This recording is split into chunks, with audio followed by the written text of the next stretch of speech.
I know what you're thinking. But Charlie, we've talked about uniqueness before, and there's no such thing as a unique story. There's just unique storytelling. Yeah, that's true. But in doing so, it's important to figure out how you want your story to be unique. And so, as I'm working on Princess Rescue Squad and my space opera story, I found myself realizing that there's a pattern to space opera that I had just taken for granted. And I'm wondering if I should keep it or try to do something different. Let's talk about it on this episode of Project Shadow. Can you hear me? I have something to say.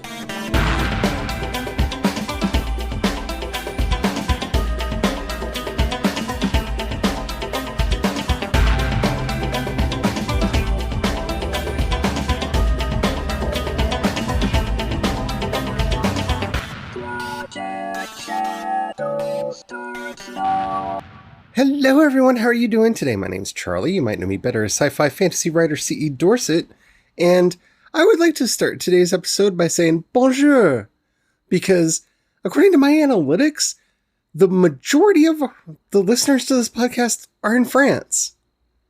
Now, I mean, it's a really close tie between France and the United States, but there's a lot of you in France. So, bonjour. Hi. I don't speak French. I'm sorry.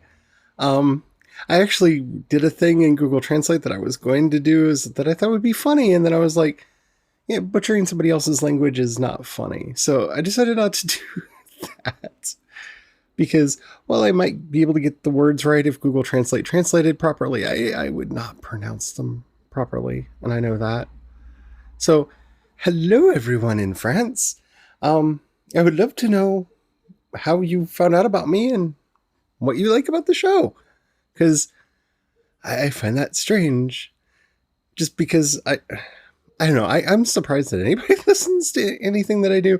But at the same time, like, I did not expect to have a sizable following in a non-English speaking country. And maybe you're an expat. You're expats. I don't know. But I would love to hear from you. Okay, so space opera.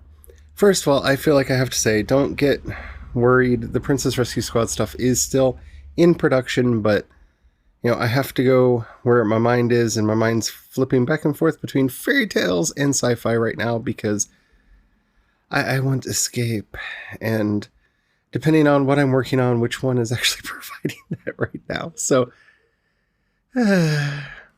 quarantine. It's a thing. Okay, so I have most of the characters kind of figured out-ish for the space opera that I'm working on, and I'm trying to hammer out the premise. I've had about 3 to 6 separate premises for this space opera, and I like some of them, and I don't like others, and so I decided to sit down, and the first thing I want to say is I'm going to be talking a lot about TV space operas because that's kind of where my heart is right now. And I know you cannot replicate a TV series in text and vice versa. They're different mediums, and I understand this. But one of the reasons why I'm doing this is I miss having good space opera to watch. And we're only getting The Expanse ever so often. Picard was good, but not exactly what I wanted, and I don't have any hopes for the upcoming season of Star Trek Discovery. I mean, it'll be fine. They've all been fine. But, I mean, we'll see. We'll see when we get there. But yeah, so I'm really wanting to write some space opera because I want to watch some space opera, and this is a way for me to watch it, write it down, and share it with y'all. Because that's how my weird brain works. And so I went back to all of my favorite space operas, and I realized that they all, at least when it comes to live action space operas, all have the same basic premise. An ancient evil has awoken to threaten the galaxy, and we have to stop it and save everyone. In Star Wars, you have the Sith. In for goodness sakes, in Picard, you have Space Thulu. So you have that. That was a thing that they did. And then you have in Babylon 5, it's the Shadows. In The Expanse, it's the protomolecule, or whoever made the protomolecule. And it just goes on and on and on. Now, I know what you're thinking, but what about Firefly? Firefly is a space western, which is a little bit different from what I'm wanting to do. So that's one of the reasons why the original series of Star Trek and Firefly both get kind of put to the side because they're both essentially space westerns. Star Trek was originally pitched quite flamboyantly as Wagon Train in Space, and in a lot of ways it really lives up to that, though the genre of space western would evolve into actual space western and, go its separate ways. But yeah, the original series of Star Trek isn't all that helpful. And even there, so many of the stories revolve around this basic premise. We have think about how often they ran into a god or a sorcerer or something from the deep past or what have you. I mean, even some of the best episodes wouldn't have been possible without, say, the Guardian of Forever. That idea of this ancient thing that causes the problem even permeates the original Star Trek. It is the very first episode of The Next Generation, in that you have the whole thing with Q, Deep Space Nine, you have the Prophets, and then later the Dominion and the Pa Race. Yeah, it's pretty much everywhere. Even Voyager, if you really think about it, its premise starts with the Caretaker, this ancient being who kicks everything into motion, and ends with the Borg. And so I got to thinking, is it possible to do space opera without an ancient enemy? And in some ways, I guess I have to really parse my genres here, because I'm not talking about military sci-fi. I've read a lot of military sci-fi and I love it. That's not what I'm wanting to write. So yes, you could do military sci-fi without an ancient enemy. You still need an enemy, because generally military sci-fi takes place during a war of some type. But I don't want to do strictly military sci-fi for reasons. And I don't want to do a space western. We've already ruled that out. And when I say space opera, I want them to be going from planet to planet, system to system. I want them to be traveling around. I want to be exploring strange new worlds, seeking out new life, new civilizations, all that wonderful Star Trekian Trekness, but done my way. And yes, it could just be an anthology series where they're going around and meeting new people, which was what the original Star Trek was, and for the most part what the Next Generation was. But I kind of want this to be more in the vein of a Babylon 5 or an Expanse, where while the episodes may be separate and distinct, they're building towards something. That there is a overarching story there as well. A Deep Space Nine, if you will, kind of thing. I guess what I'm saying, I want it to be somewhere between Deep Space Nine and The Expanse. I want it to have an overarching story. I want it to have a plot that carries us from beginning to end. But I want individual episodes that we can explore the characters and some of the strange things in the universe. And while I have a lot of ideas for those individual episodes, I've been trying to nail down my overarching plot. And I just kind of hit this wall. Does there have to be an ancient evil? And the way I hit it was not actually looking at these other things. It was because that is exactly the story that I started putting together. That they uncover a deep, dark secret to the galaxy. And that mystery, the unfolding of that mystery, makes up the majority of our story. I'm trying to keep it vague because I don't want to do spoilers, especially since it's not written yet. So they're not really spoilers, but they could be spoilers. And I went, well, I've seen that. I haven't exactly seen the kind of story that I'm wanting to tell, but I have seen that. And that's when I kind of went back and noticed this trend. Now, tropes exist in genres to define them. This is one of the things that really irritates me about some of the trope watch that's out there now. Tropes define genres, and without tropes, most genres don't exist. So the question isn't, how do I avoid the tropes of the genre? It's really, how do I do them justice? How do I do them in an interesting way, or maybe even subvert them if that's possible? Throughout this process, I've been thinking a lot about the Lensman books because I love the Lensman books. I really do. In the earliest drafts for the sci-fi setting that I was working on, the main character was going to have some name in common with Doc Smith because I really do love those books, and they have kind of set me out on the trajectory that I'm doing. And of course, if you've ever read the revised Triplanetary, that was when it was put into the Lensman series, it provides the overview of the history of the world, where of course we meet our ancient good guys and our ancient villains. And there we go. And there are some interesting ways to do it. There are some fun ways to do it, and there are some not so fun ways to do it. And that's kind of the question that I'm having here is, which tropes are worth keeping and which ones are worth setting aside?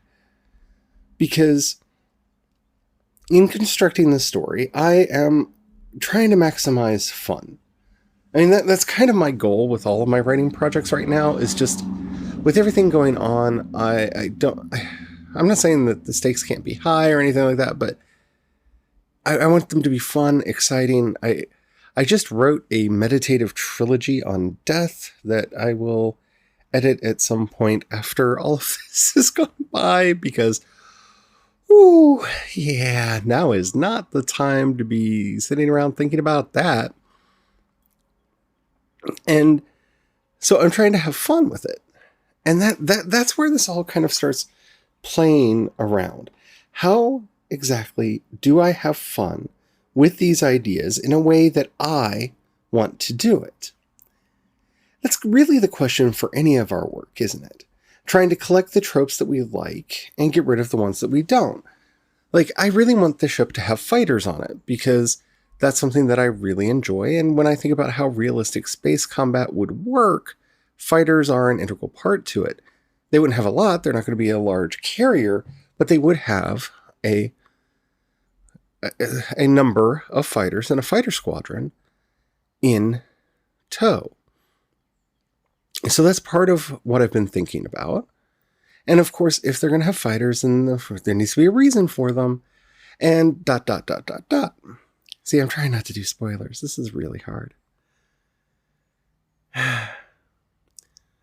But having watched and read so much of this type of fiction, it's both problematic and not at the same time. Because one, oh man, I love this fiction so much that I don't mind the beats that rhyme throughout it. Whether or not I'm coming up with my own version of the Sith or the Shadows or what have you, I like that element of this type of fiction. So it's definitely something that I want to keep. It's something that I really want to be there in the story. But then comes that dreaded, horrible, horrible thing in a fresh way. See, I like the word fresh as opposed to unique, because if I say unique, then I'll have a panic attack when somebody inevitably points out that in this manga or anime or book that I have not read, somebody did something similar. So, yeah, I don't try for unique. But fresh just means something that for me feels fun, different, new. And that is a very important thing when we're doing something like this.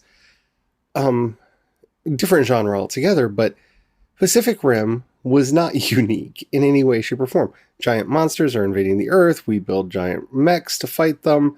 Go. I mean, this is Power Rangers. This is the premise of thousands of episodes of TV, movies, you name it, right?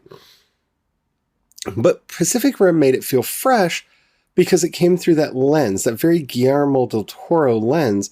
So it was a little bit different from what we had seen before. It really felt like a del Toro movie, and it was glorious. We're not going to talk about the sequel. I didn't hate it as much as a lot of people did, but it had problems. It suffered from that desire of to be a franchise, and that's a poison that we've done entire episodes about in the past. And so I guess that's what I'm trying to say. When you're picking and choosing the tropes that you're going to utilize in the story that you're wanting to tell, you have to find ways to approach them with, I don't know if fresh eyes is really the right word, but with a fresh mind. You know, this is one of those places where I almost want to talk about beginner's mind, but it's not even that. It's just that childish glee. What would make you happiest?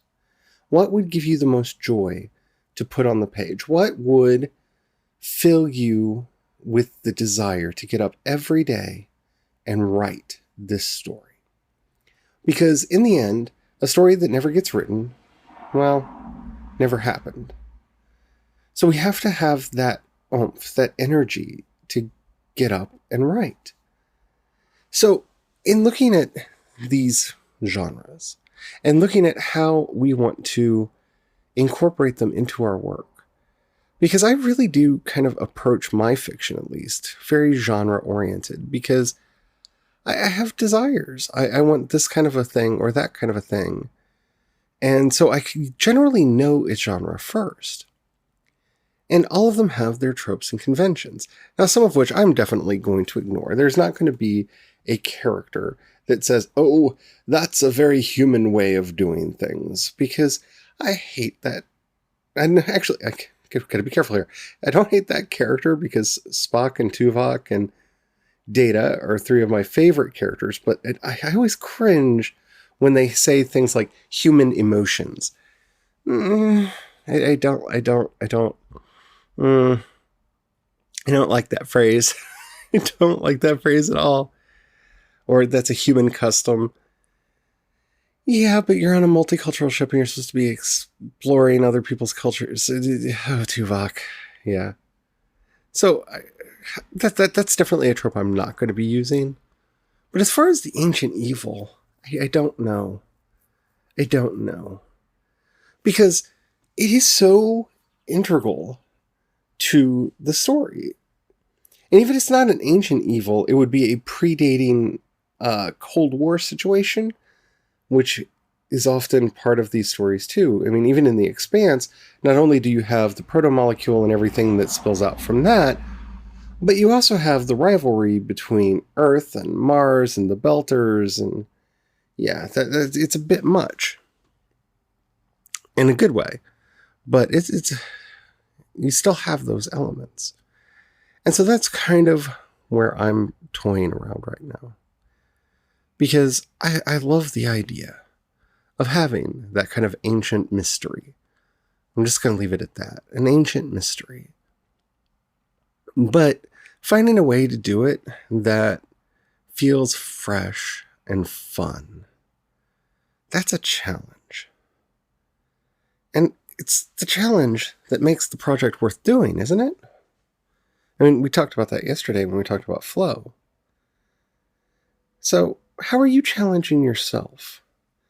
In whatever projects you're currently working on, let me know. I would love to hear from you. Down in the show notes, you'll find a link to the voice message system. Keep it short, keep it clean. I would love to hear from you. You can also hit me up on Twitter and Instagram. I am C. Dorset on both. And you can find links to everything that I do over at projectshadow.com. Yeah, I'm very excited about this setting and all the stories that I'm currently working on. And hopefully I will be able to work through my current funk and get those stories out to you in a timely fashion. Because that's the other thing that I'm really trying to work on right now is not having it be years between projects. I really don't want that to be a thing. But, well, depression plus lockdown, that was a thing, and now our state is going to be opening up on the 4th. So, yeah, depression plus anxiety is the new thing. Because, we run a restaurant and my husband's always there. So, yeah. Thoughts, prayers would be greatly appreciated if that's a thing that you do. Yeah. Hopefully we will be safe through all of this. Anywho, yeah. If you've got a buck that you can pass my way, it really would help out a lot. Down in the show notes, you'll find a link to the listener support and my Patreon. Listener support is not going to be taking their cut, their commission until September. So I will actually get more of your money that way. Thank you to everybody who already does that. It does mean the world to me. I have a few secret projects working on in the background. I've got a lot going on right now because I'm trying to stay busy so I don't lose my mind. So get ready for some announcements down the line. I got some things coming that I think you all are going to like. Alrighty. If you don't have any money right now or you don't feel like giving, that's perfectly all right. But if you know anybody you think would like this podcast, do share it with them. That helps out a lot too. Alrighty. Until next time, stay well, stay safe, and don't forget to have the fun. Bye.